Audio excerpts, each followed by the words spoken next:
안녕하세요. 고등학교 1학년 한국사 교사 안성찬입니다. 오늘은 중앙집권 국가로 발전한 세 개의 나라, 바로 고구려, 백제, 신라, 이 외에 중앙집권 국가로 발전하지 못했지만 연맹 국가에서 쇠퇴하였던 가야까지 이 네 나라에 대해서 함께 공부해 보도록 하겠습니다. 자, 첫 번째로 이 중앙집권 국가로 발전하였던 나라 중에 고구려와 백제의 성장에 대해서 살펴보도록 하겠습니다. 자, 다 같이 첫 번째 1번을 보시면 고구려의 건국과 성장에 관하여 설명하고 있습니다. 건국 초기 졸본에서 주몽이 나라를 건국했다고 합니다. 그런데 이 졸본이라고 하는 지역은 산간 지역이었어요. 주변으로부터 보호를 잘 해줄 수 있는 그런 지역이기도 하지만 더 넓은 곳으로 성장하기에는 어려운 그런 지형을 가지고 있었습니다. 그래서 초기에 주몽은 국가가 성장하기 유리한 조건으로서 바로 졸본을 택하게 됩니다. 그러나 이후 이대왕이었던 유리왕 때는 이 졸본을 벗어나서 수도를 국내성으로 천도하게 됩니다. 아버지 시대와는 다르게 평야지대로 나와서 성장의 발판을 마련한다는 점에서 이 국내성의 천도는 굉장히 중요한 의미를 갖습니다. 자, 세 번째로 태조왕 때 와서 그의 업적을 한번 살펴보면 옥저를 복속시켰다. 이렇게 표현되어져 있는데 옥저는 당시에 동해안 한쪽에 치우쳐져 있어서 나라가 성장하기에 매우 불리한 조건을 가지고 있었습니다. 뿐만 아니라 이 옥저에 살던 사람들은 과거에 고구려로부터 남쪽으로 내려와서 살던 사람들이었기 때문에 그들이 다시 어떻게 해요? 고구려로 편입된다고 하는 것은 전혀 무리가 되지 않습니다. 자, 네 번째로 고국천왕 때 바로 당시에 그들이 가지고 있었던 부족적인 성향을 행정구역으로 개편하게 됩니다. 초기 나라를 세웠을 때 그들은 부족적 성격이 굉장히 강했다고 합니다. 그래서 사출도라고 하는 표현을 사용하게 되는데요.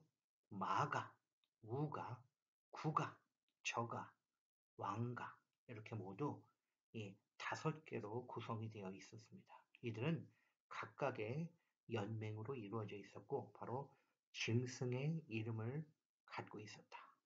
토테미즘적 성격이 강했었죠. 그런데 그들이 바로 부족적인 성향을 벗어나서 행정구역으로서 개편하게 된 때를 바로 고국천왕 때라고 합니다. 마지막으로 미천왕 때 오면 낙랑군을 공격하여 대동강을 확보했다. 당시의 이 낙랑군은 한나라의 군대를 의미합니다. 한나라의 작은 마을 행정구역이 있었던 곳으로서 이들이 어떻게 해요? 바로 고구려와 인접한 곳에 살고 있었는데 이들 낙랑군을 공격하면서 바로 북쪽으로 향할 수 있는 대동강의 길을 열게 되었다는 것이 바로 미천왕의 업적입니다. 자, 두 번째로 백제의 건국과 성장을 보시면 백제는 바로 고구려에서부터 내려왔던 유민들과 그다음에 한강에 그전부터 살고 있었던 토착 세력이 결합을 해서 세워진 나라. 바로 한강을 기반으로 한강역을 발판으로 성장했던 나라가 바로 백제입니다.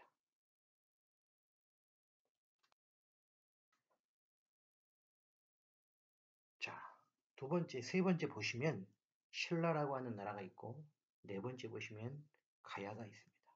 자, 세 번째 나라 신라는 삼한 중에서 삼한은 여러분이 아시는 것처럼 마한, 진한, 변한 세 나라를 합쳐서 삼한이라고 불렀습니다.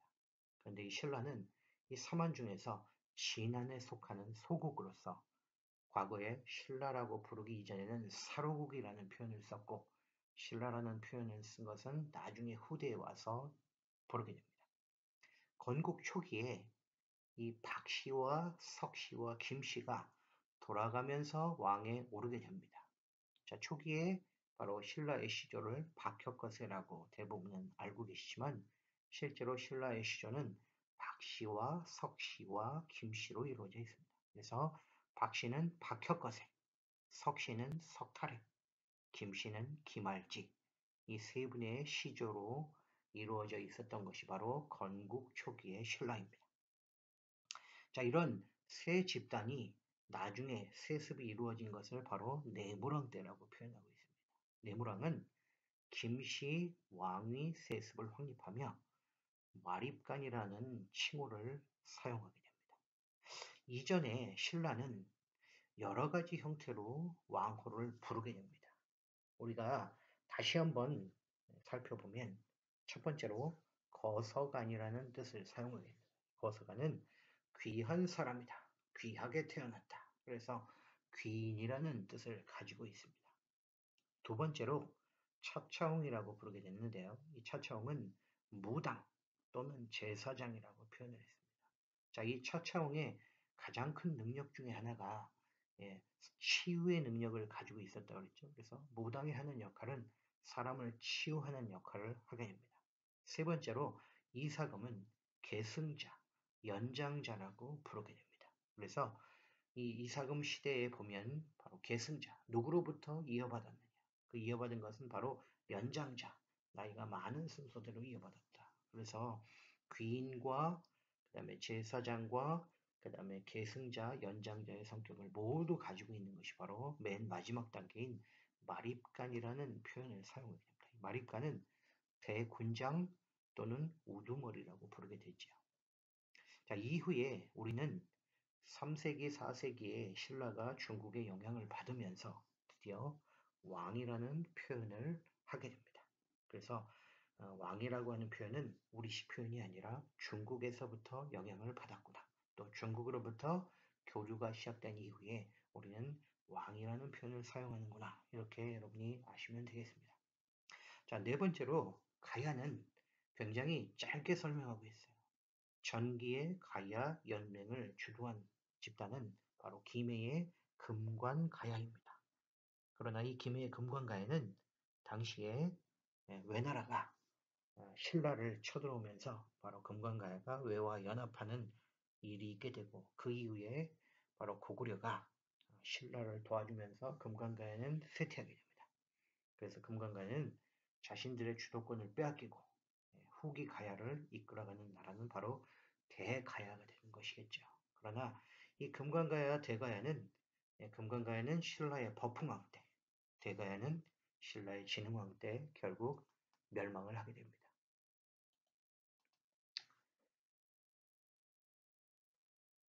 자, 삼국의 중앙 집권의 모습을 보면 뭐 여러 가지 형태로 중앙 집권을 이루게 되는데요. 그들의 정치 형태를 보면 고구려도, 백제도, 신라도 모두 회의체가 있었다. 이렇게 표현하고 있습니다.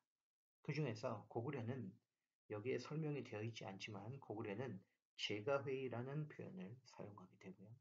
백제는 정사회의라는 표현을 활용하게 됩니다. 마지막으로 신라는 화백회의가 있었다. 이렇게 표현하고 있어요. 자, 고구려나 백제나 신라 모두 중요한 국가의 중대사가 있을 때 그들이 모여서 회의를 하게 됐고요. 이렇게 회의를 통해 결정한 것을 당시에 집행하게 되는 것이겠죠. 그래서 그 중에서 오늘은 바로 초기 삼국의 정치 형태 중에 바로 제가회의에 대해서 따로 이렇게 구별해서 설명을 하고 있습니다. 자, 이 내용을 간략하게 보면 초기에 삼국은 여러 부가 모여 구성한 연맹체 국가를 이루게 된다. 자, 초기의 나라가 처음부터 중앙 집권화를 이뤘던 것이 아니라 그들도 처음에는 어떻게 해요? 연맹, 작은 집단으로 이루어져 있었다. 이렇게 부릅니다. 자, 그러다가 각 부가 어떻게 해요? 지배자가 자체적으로 부를 통치하게 되죠. 그 다음에 왕의 권한이 각 부를 아우를 만큼 커지지 않았던 거예요. 그래서 자치적 형태를 띠고 있는 것이 바로 연맹국가입니다. 자, 그러다가 이 국가의 중대사는 주로 군대와 관련된 이야기를 하고 있겠죠. 외부로부터 적이 쳐들어왔을 때 각각의 나라들이 어떻게 따로 움직이고 따로 생각한다면 결정을 내리기가 쉽지 않을 것입니다. 자, 그러나 이들이 어떻게 해요? 왕과 부가 지배자들과 회의를 결정, 이런 체제를 바로 제가회의라고 했습니다. 자, 이 제가회의는 우리 기록에 남아있는 것이 아니라 당시 후한서라고 되어 있는데 후한서는 간단히 표현하면 한나라, 한나라가 전후, 전한, 후한 이렇게 표현인데 한나라의 책, 서 이렇게 표현했죠. 한나라의 책 속에 이렇게 기록이 되어 있다 이렇게 표현되고 있어요. 자, 한나라의 책을 보면 고구려에는 감옥이 없다. 범죄자가 있으면 제가들이 모여 평의하여 사형에 처하고 저자는 몰수하여 노비로 삼는다. 내용을 보시면 초기에 우리가 알고 있었던 고조선의 법과 조금 비슷하다는 걸 알 수 있습니다. 고조선의 법도 역시 마찬가지로 사형을 한 자, 누군가를 죽인 자는 즉시 죽여라 이렇게 표현되어 있죠. 그 다음에 남의 것을 훔친 자, 노비가 된다 이런 표현도 있죠. 남에게 상처를 입힌 자, 곡식으로 갚는다 이렇게 해서 8조법 중에 3가지가 남아있다 이렇게 표현하고 있는데 이 제가회의의 내용을 보더라도 아마도 이 제가회의의 내용은 지금의 국회가 하는 역할처럼 입법의 형태를 가지고 있지 않나 이렇게 생각을 해봅니다. 자, 그 다음에 백제가 바로 이 지도에서 보시면 다른 나라보다도 먼저 한강을 장악하게 되는데요. 바로 3세기의 고이왕 때 처음으로 한강을 지배하였던 나라 바로 백제에 대해서 설명하고 있습니다. 자, 가장 먼저 주도권을 잡았다. 그러면 무엇이 핵심인가? 여러분들 지도에 보시면 지도의 화살표 방향으로 나와 있는 것을 잘 보시면 백제라고 되어 있고 이 백제에 한성이라는 곳이 있어요. 바로 지금의 서울을 뜻하는 것이겠죠. 서울에서 북쪽 방향으로 평양이 위치하고 있고요. 그 다음에 바다를 건너 동진이라고 되어 있는데 동진은 당시 한강을 통해서 어떻게 해요? 중국의 동진과 교류하였다. 이렇게 볼 수 있겠죠. 자, 그다음에 세 번째로 바로 바다를 통해서 어떻게 해요? 바닷길을 통해 어디까지 갔다. 외나라까지 갔다. 이렇게 지도를 통해 알 수 있습니다. 그 다음에 백제는 남쪽으로 남하하면서 어떻게 해요? 마한을 병합하고 주변 나라 가야나 신라를 압박하는 그러한 형태를 띠게 됩니다. 그래서 이 백제가 삼국 항쟁에서 주도권을 잡아가는 과정에 아주 대표적인 두 왕에 대해서 살펴보겠는데요. 첫 번째는 고이왕, 두 번째는 건초광입니다. 자, 고이왕은 3세기 중엽의 사람으로서 목지국, 목지국이라는 우리가 굉장히 생소한 표현을 사용하고 있어요. 자, 목지국은 과거의 마한의 대표적 주도 세력이라고 표현합니다. 그 얘기는 백제가 나라를 세우기 이전부터 한반도에 바로 사만이 있었고 사만 중에 바로 마한이라는 지역에서 목지국이 대표자였다. 바로 자치국가 중 하나였다. 여러분 이렇게 이해하시면 되겠죠? 바로 이 목지국을 병합하며 한강을 차지하게 된다. 우리가 부여나 그 다음에 고구려 그 다음에 백제 모두 다 어떻게 해요? 저 북쪽 지역에서 내려온 사람들에 의해서 바로 그 지역의 주변의 토착민들과 연합해서 나라를 세우게 되는 것처럼 당시에 3세기의 고이왕도 같은 방법으로 어떻게 해요? 이 한강의 주도 세력이 되었구나. 이렇게 이해하시면 되겠습니다. 자, 그는 관등과 복색을 통해 어떻게 해요? 법을 세우고 이렇게 표현했는데 바로 나라의 기틀을 마련하기 위해서는 관등, 바로 법을 통해 어떻게 해요? 관리의 등급을 나누는 것이 굉장히 중요했다. 이렇게 부릅니다. 자, 두 번째로 복색이라는 걸 정했다고 그렇게 표현되어 있는데요.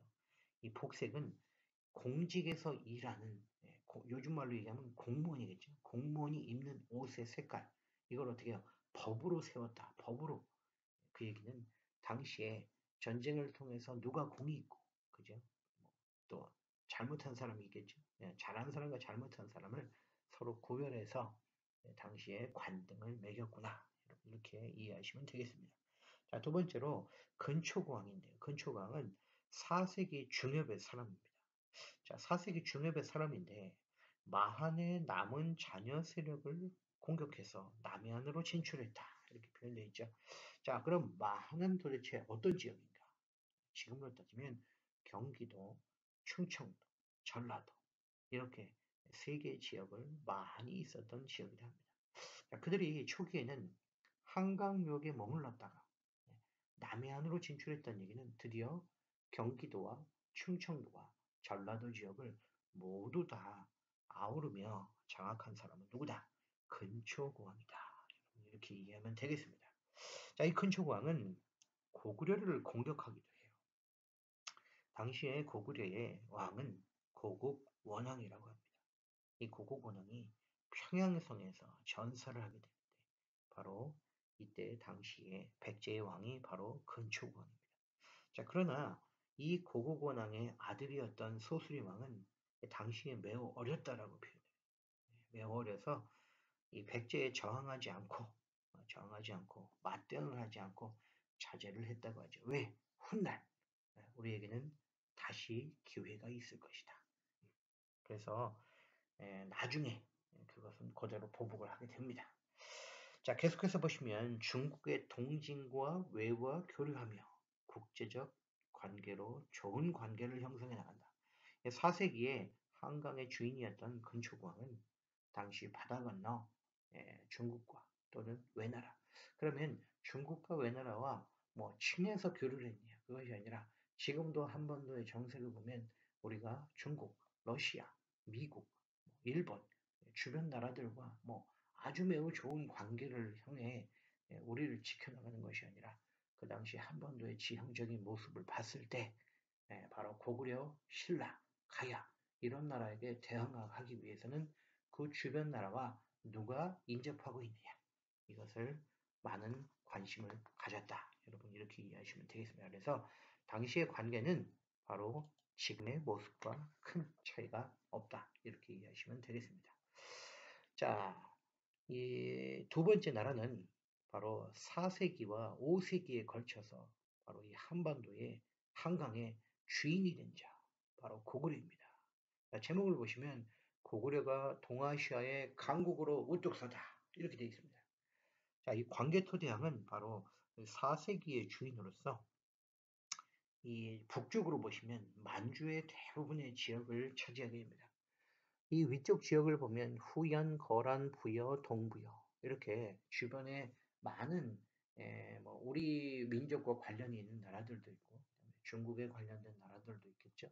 뭐 당시에 거란이나 이런 나라들은 굉장히 무서운 나라들이었다고 하는데 이 고구려가 그에 비해서 그죠 북쪽의 만주 지역까지 차지하면서 지금은 뭐 우리의 땅은 아니지만 당시에 4세기와 5세기에 바로 고구려가 가장 크게 성장했을 시기에는 바로 이 대한민국의 땅이 만주 지역까지 있었다. 여러분 이렇게 이해하시면 되겠습니다. 자, 당시에 광개토대왕은 백제를 공격하기도 합니다. 이 백제의 한강, 지금의 서울을 뜻하는 거겠죠. 그러면 그가 어디까지 오게 되느냐?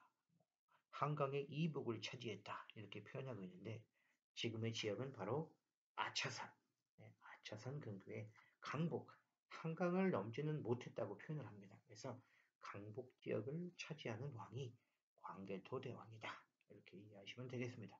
자, 또한 신라의 당시에 침입했던 외나라, 외나라 또 가야가 서로 연합을 해서 신라를 공격하는데 당시에 이 고구려는 광개토대왕 때 신라를 도와서 가야도 치고 신라도 침으로 인해서 가야 연맹의 주도 세력은 금관가야는 급격히 쇠퇴하는 그런 모습을 보이게 됩니다. 자, 두 번째 왕은 5세기의 장수왕입니다. 이 장수왕은 오래 살았다. 오래 살았다고 해서 장수왕이라고 불리기도 했는데요. 장수왕의 업적을 보면 중국의 남북조와 교류를 하고, 그 다음에 평양으로 수도를 천도했다고 하는데, 평양으로 천도를 한 이유는 남진 정책, 바로 한성을 수복하기 위해서 그는 적극적으로 바로 수도를 천도하게 됩니다. 자, 이렇게 영토를 차지해 나가는 과정에서 바로 평양에서부터 어디가 가깝다? 한성이 가깝다. 그래서 한성을 지기 위해서는 우리가 평양으로 수도를 옮겨야겠구나. 그래서 장수왕은 자신들의 근거지였던 국내성을 벗어나서 남쪽으로 내려와 바로 지금의 평양으로 수도를 옮기고, 평양에서 어딜 친다? 한성을 친다. 자, 그래서 지도에서 5세기의 지도를 보시면 당시에 바로 쭉쭉쭉쭉 내려와서 어디까지 내려옵니다? 바로 충주 고구려비가 있는 곳까지입니다. 충주는 굉장히 중요한 지역이에요. 왜 중요하다? 이들의 지도의 모습을 보면 충주는 대한민국에서 가장 험하다, 험준하다, 이렇게 표현해도 과언이 아닌데요. 그들의 마지막 영토가 어디까지였다? 충주까지였다. 충주를 넘진 않았습니다. 넘지 않은 이유는 이 지역이 더 이상 내려간다 하면 어떻게 해요? 마주한다고 해서 나중에 외나라와 서로 격돌하게 되면 좋은 건 없기 때문에 하나의 방파제 역할로서 신라를 놔두지 않았을까, 이렇게 생각도 해보게 됩니다. 자, 잠시 쇠퇴하였던 바로 백제가 6세기에 들어서 다시 잠깐 일어나게 되는데, 우리 책은 이 부분을 바로 중흥이라는 표현을 활용해요. 중흥. 자, 고구려가 동아시아의 강국으로 우뚝 서는 그 과정 속에서 백제가 잠깐 6세기에 성장하게 되는데, 이 두 왕이 바로 지금의 무령왕과 성왕입니다. 자, 고구려가 성장했던 이 시기는 백제에게는 굉장한 위기의 시기였다고 합니다. 그런데 이 백제가 웅진으로 천도한 이후에 무령왕은 중국의 남주와 교류를 합니다. 또 지방에 22개 지역에 담로를 설치하게 되는데, 이 담로는 지금으로 표현하면 지방행정구역, 지방의 소도시, 이렇게 표현하면 되겠죠. 자, 이 백제가 웅진으로 천도한 이후에 지방 통제력이 굉장히 약했다고 합니다. 그런데 이 문영왕이 집권을 한 이후에 지방 통제력을 강화하기 위해서 왕족을 파견한다. 왕족을 파견한다는 얘기는 내가 직접 지배하겠다.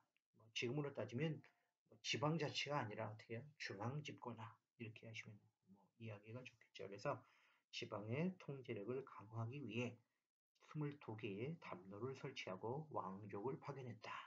이렇게 이해하시면 큰 도움이 되실 것 같습니다.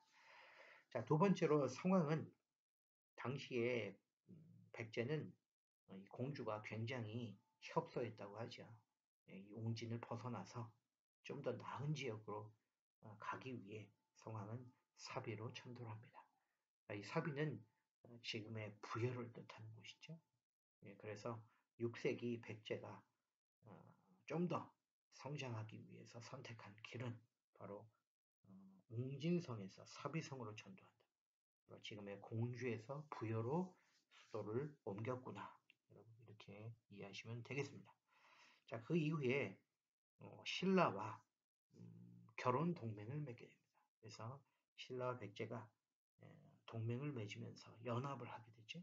그래서 백제는 성왕, 신라는 진흥왕, 이렇게 서로 6세기에 연합을 맺으면서 고구려에게 빼앗겼던 한강을 다시 차지하게 됩니다. 신라는 백제와 연합해서 한강의 하류 지역을 요구합니다. 그 다음에 신라는 한강의 상류 지역을 차지하기로 서로 약속을 해요. 그러나 이 신라의 진흥왕은 약속만 그렇게 하고 이 약속을 지키지 않습니다.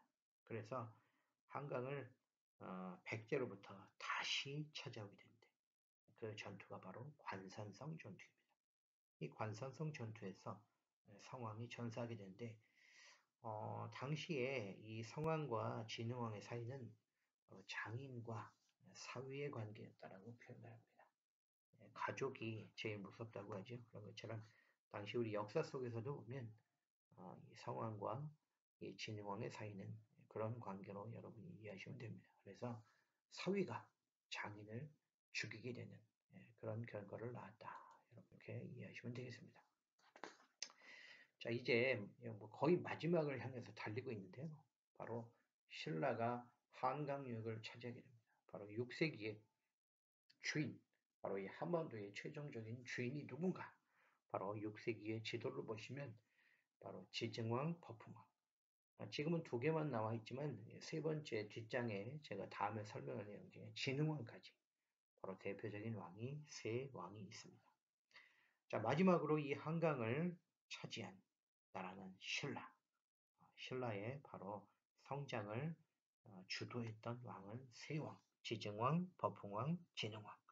자, 그 첫 번째로 6세기의 지증왕은 나라의 이름을 신라로 정하게 됩니다.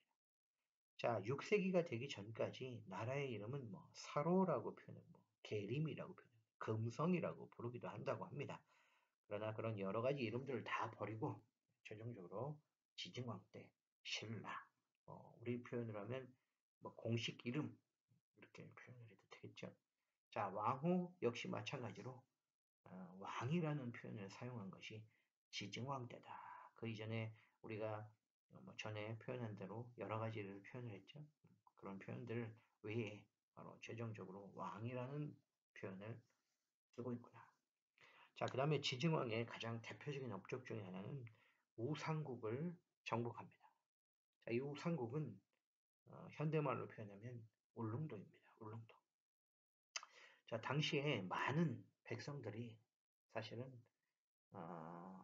도적이 된 자들이 많았다고 합니다. 첫 번째 도적이 되면 산적이 되죠. 자, 그러나 산으로 가서도 국가로부터 토벌이 됩니다. 그래서 그들은 어디로 간다? 우산국, 바로 울릉도로 가게 됩니다. 그런데 이 지증왕은 울릉도까지 가서 어떻게 해요? 백성들을 점령합니다. 그 이유는 섬을 어떻게 해요? 국가가 버린 것이 아니라 내 백성으로 다시 편입한다라는 큰 의미를 가지고 있습니다. 그래서 우산국을 정복했다. 이렇게 표현하면 섬에 버려졌던 바로 신라 또는 주변 나라들의 백성들을 바로 국가에 편입하는 그러한 큰 의미를 갖는 왕이 바로 6세기의 지증왕이다. 여러분 이렇게 이해하시면 되겠습니다. 자, 두 번째로 버풍왕입니다. 버풍왕. 버풍왕은 중앙 집권 국가로 성장하기 위해서 여러 가지를 행하게 되는데 그 첫 번째가 율령 반포입니다. 자, 조금 어려운 표현인데 율령은 뒤에 영자를 빼면 율이라고 하죠. 법률, 법령, 법을 만들어서 공포한다, 반포한다. 그래서 법을 세우신 왕이 법흥이구나. 그래서 법을 통해 흥한 왕. 여러분은 이렇게 기억하기도 하죠. 자, 두 번째로 불교를 공인한다. 자, 6세기가 되기 전까지 신라는 불교가 들어오지 못한다고 하죠. 뭐 이유는 다른 것이 아니라 뭐 보수적 원래 그들이 지니고 있었던 뭐 자체적인 그런 성향의 종교들이 성행하면서 불교가 들어오지 못합니다. 또 세 번째로는 당시에 중국과 교류를 하지 못했기 때문에 바로 불교가 공인되지 못했다. 이렇게 이야기를 합니다. 자, 세 번째로 이 버풍왕은 당시에 이 전기 가야를 이끌었던 금관 가야를 병합합니다. 그래서 이 금관 가야는 당시에 전기의 가야 연맹의 주도 세력으로서 바로 버풍왕 때 병합되고 복속되는 나라다. 병합이라는 얘기는 앞에 병이 붙었다는 뜻은 뭐다? 전쟁에 의해서 하나가 되었구나. 합의되었구나. 군사에 의해서 합의되었구나. 여러분들 이렇게 이해하시면 되겠습니다. 자, 이 신라의 마지막 세 번째 대표적인 왕이 바로 진흥왕입니다. 한강의 주인, 뭐니 뭐니 해도 신라겠죠. 그런데 이 신라에서도 가장 대표적인 왕 하면 진흥왕, 진흥왕. 진흥, 앞으로 전진한다. 전진하면서 흥한다. 이렇게 표현해서 이름을 진흥이라 지었다. 이렇게 표현하기도 합니다. 이 진흥왕의 대표적인 업적을 보면 화랑도를 국가적 조직으로 개편한다. 또 이를 더욱 발전시켜 나간다. 화랑은 당시에는 꽃처럼 아름다운 남자라는 뜻을 가지고 있었대요. 꽃처럼 아름다운.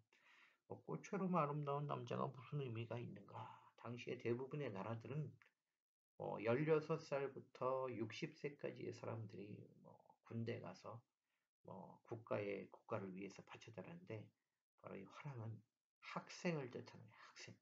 학생이면서 뭐다? 군인이다. 지금으로 얘기하면 육군 사관학교. 이 사람들이 학생일까 군인일까?